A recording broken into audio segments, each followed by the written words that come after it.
بسم الله الرحمن الرحيم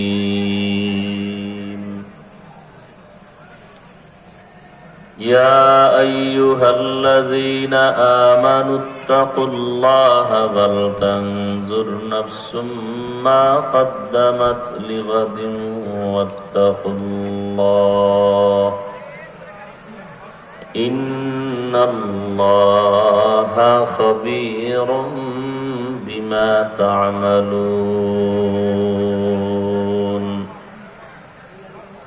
وقال رسول الله صلى الله عليه وآله وسلم الدنيا سجن المؤمن وجنة الكافر أو كما قال النبي عليه الصلاة والسلام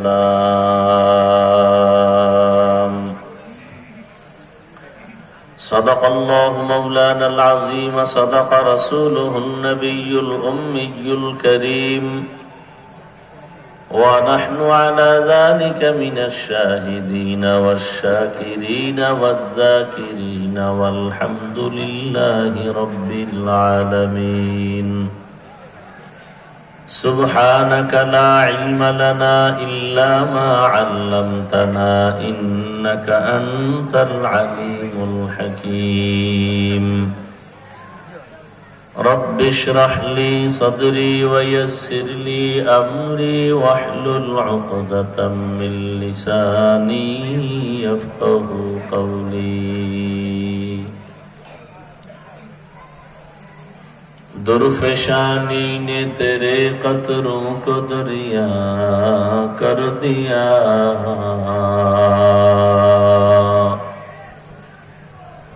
दिल को रोशन कर दिया आँखों को बीना कर दिया हकीकत खुल जाएगी बवक्त इम्तिहान तेरे कि सुस्ती में या मेहनत में गुजारी जिंदगी तूने मुहम्मद ने आकर कुफर को मिटा इल्लल्लाह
হোসনাবাদ ইউনিয়ন ইসলামী যুব সমাজের উদ্যোগে আয়োজিত ওয়াজ মাহফিল ও হালকায়ে জিকির 14 মে 2025 সভাপতি মাওলানা মোহাম্মদ হাফিজুর রহমান, অন্যান্য হযরত উলামায়ে কেরাম, এলাকার বিভিন্ন স্থান থেকে আগত আল্লাহ পাকের আশিকিন, জাকিরিন, শাকিরিন, মুহিব্বিন, মুরব্বিয়ান আযম, শ্রেষ্ঠ মজলিস, উলামায়ে আহলে হকের মজলিস, গুনাহ মাফের মজলিস, তওবা কবুলের মজলিসে আমাদেরকে আল্লাহ হাজির হওয়ার তৌফিক দান করেছেন। নিয়ামতের শুকর আদায়ার্থে পড়ি আলহামদুলিল্লাহ।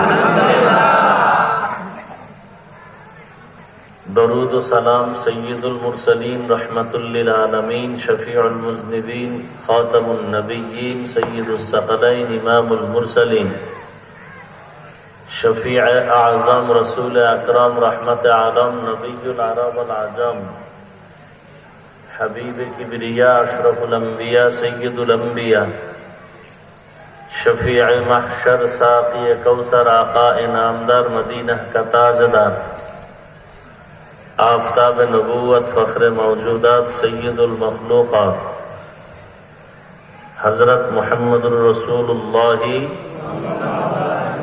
صلی اللہ علیہ وآلہ ওয়াসাল্লামের উপর সর্বোপরি শুকর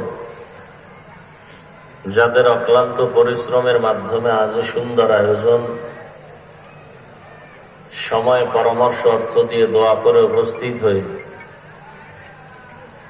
মাইক লাইট প্যান্ডেলের ব্যবস্থাপনার মাধ্যমে সহযোগিতা যারা করেছেন প্রত্যেককেই আল্লাহ পাকের খেদমতের বরকতে দুনিয়াতে শান্তি, পরকালে চিরমুক্তির ব্যবস্থা করে দিন।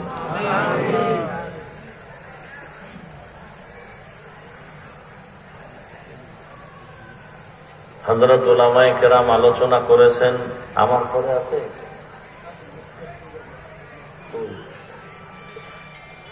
আমার পরে আলোচনা করবেন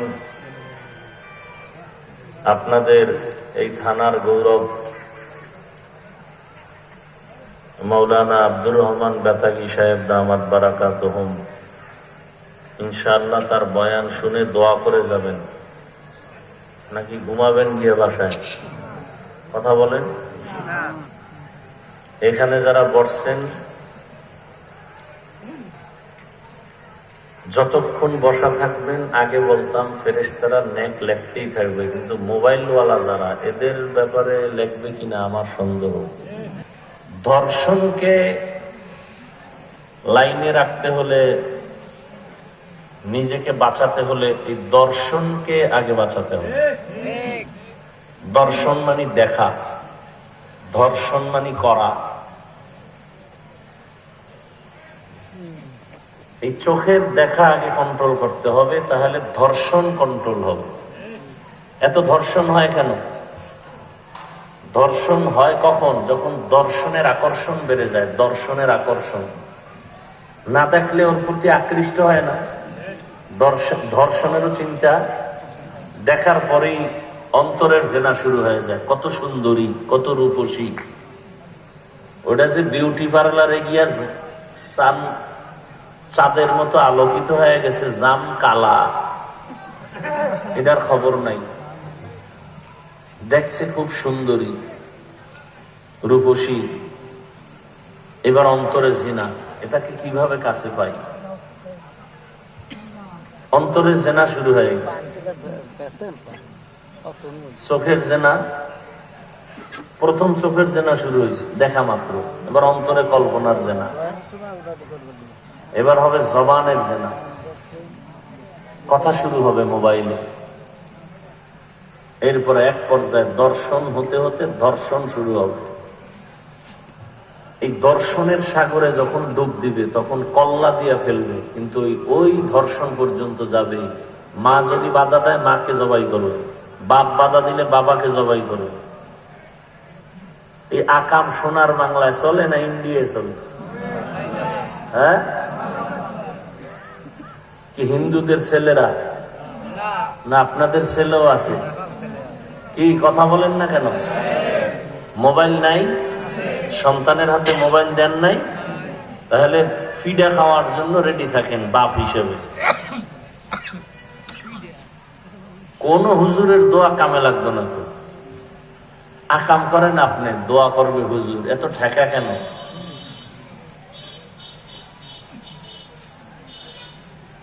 বোতলের মধ্যে বিষ ঢুকায় যদি অর্ধেক আর বাকি